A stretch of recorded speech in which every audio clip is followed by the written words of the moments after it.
Hey everyone, and welcome back to the channel. Let's talk about Thanksgiving. You know the story. Pilgrims, Native Americans, a big friendly turkey dinner. It's a nice story, the one we all learned in grade school. But what if I told you it's mostly a myth? That the real history is much darker, filled with brutal betrayals, hidden epidemics, and a violent reality that's been conveniently swept under the rug. This is the Thanksgiving story they never taught you. The version we all know is deeply ingrained in American culture. It's this pleasant tale of brave colonists, a tough winter, and a helpful Indian named Squanto who teaches them how to survive, all culminating in a big celebratory feast. But this version, told from a perspective that glorifies the Pilgrims, leaves out the most important details and erases a monumentally sad history.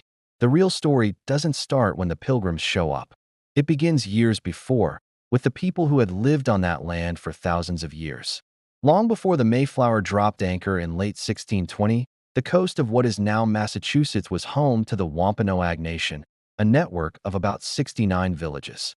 They were a thriving people with a deep connection to the land, and they held their own celebrations of thanks for the harvests that sustained them. But around 1616, their world completely fell apart. European traders and fishermen, who had been visiting the coast for years, didn't just bring goods, they brought diseases. A horrific epidemic, which recent studies suggest was a bacterial disease called leptospirosis, tore through the coastal tribes. The plague was apocalyptic. It wiped out entire villages, leaving behind bones in abandoned homes. The Wampanoag Nation may have lost up to 90% of its population in some coastal areas. This staggering loss of life left the survivors struggling to defend themselves against rival inland tribes who were less affected. So when the Pilgrims arrived, they didn't find a pristine wilderness. They found a graveyard. They discovered cleared fields, ready for planting, and villages that were eerily empty. And they didn't see this as a tragedy. They saw it as a gift from their God. The Puritan governor of the Massachusetts Bay Colony, John Winthrop, later wrote about a smallpox epidemic, saying, "The Lord hath cleared our title to what we possess." This belief that God had divinely cleared the way for them would be used to justify centuries of expansion and violence. The Pilgrims chose to build their settlement, Plymouth, directly on the ruins of a Wampanoag village named Patuxet, a village that had been completely wiped out. And this is where the story of the friendly Indian, Squanto, really begins. But his life was a tragedy, not a simple tale of friendship. The celebrated figure of Squanto, whose real name was Tisquantum, didn't just magically appear. The reason he could speak English is because he had been kidnapped in 1614 by an English explorer and sold into slavery in Spain. After a harrowing journey, he eventually made his way to England and finally back to his homeland in 1619. But when he returned, he discovered he was the last of his people. The epidemic had killed everyone in his village of Patuxet. Alone, he went to live with the Wampanoag, who were led by their chief, Massasoit. Massasoit and the Wampanoag were, understandably, very wary of the English. But weakened by disease and threatened by the powerful Narragansett tribe, Massasoit saw the Pilgrims and their guns as potential, if dangerous, allies. He decided to make contact. That famous feast in 1621 was not a Thanksgiving as we think of it. It was a diplomatic meeting born of mutual desperation. Primary accounts don't mention that the Wampanoag were invited to a dinner party. In fact, one theory is that Massasoit showed up with 90 of his warriors because he heard the Pilgrims firing their guns to celebrate their harvest and feared they were preparing an attack. What followed was a 3-day affair that was part tense diplomatic negotiation, part strategic alliance. The Wampanoag warriors contributed 5 deer to the meal, a huge portion of the food. It was a moment of peace, sure, but it wasn't the start of a beautiful friendship. It was a temporary truce in a land already shaped by death and disease. For Massasoit, the alliance was a calculated risk to protect his people. For the Pilgrims, the knowledge shared by Tisquantum and the Wampanoag was the only thing that kept them from starving. This peace, born of convenience, would last for only a single generation. The decades after that 1621 meeting were marked by the relentless expansion of English colonists. Their hunger for more and more land pushed the relationship with native peoples to a breaking point. As the English population exploded, so did the pressure on the Wampanoag and other tribes to sell their land and submit to English law. The fragile peace began to crack under the weight of colonial ambition. The final straw came in 1675. The leader of the Wampanoag was now Metacomet, Massasoit's son, whom the English called King Philip. After years of rising tensions, including the English execution of 3 of his men, Metacomet concluded diplomacy was a dead end.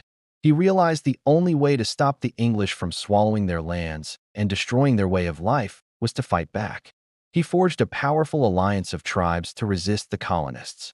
The result was King Philip's War, one of the bloodiest conflicts in American history relative to population size.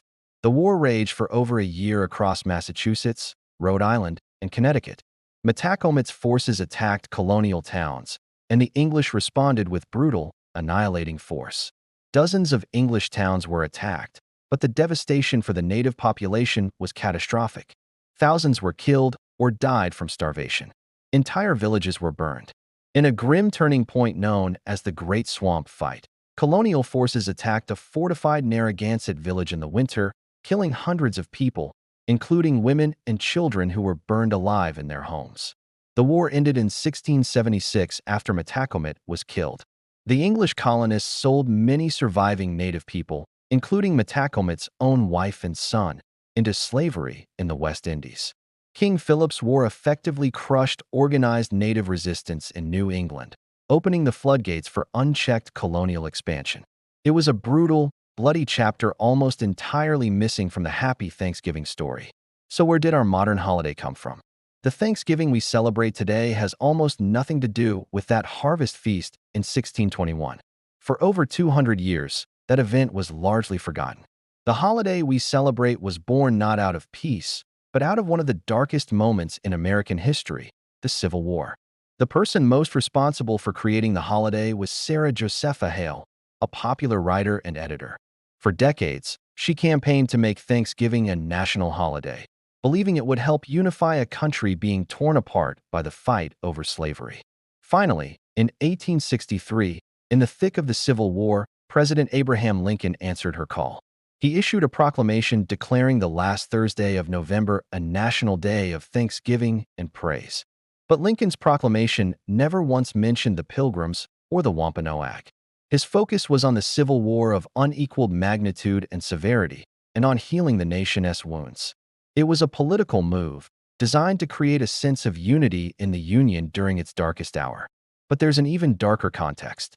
Just the year before, in 1862, the U.S. Dakota War broke out in Minnesota, a conflict that ended with the largest mass execution in U.S. history. On December 26, 1862, 38 Dakota men were hanged in Mankato, an execution approved by Lincoln himself. Some historians argue that establishing a national day of Thanksgiving was, in part, an attempt to smooth over the brutal suppression of Native peoples as the nation expanded westward.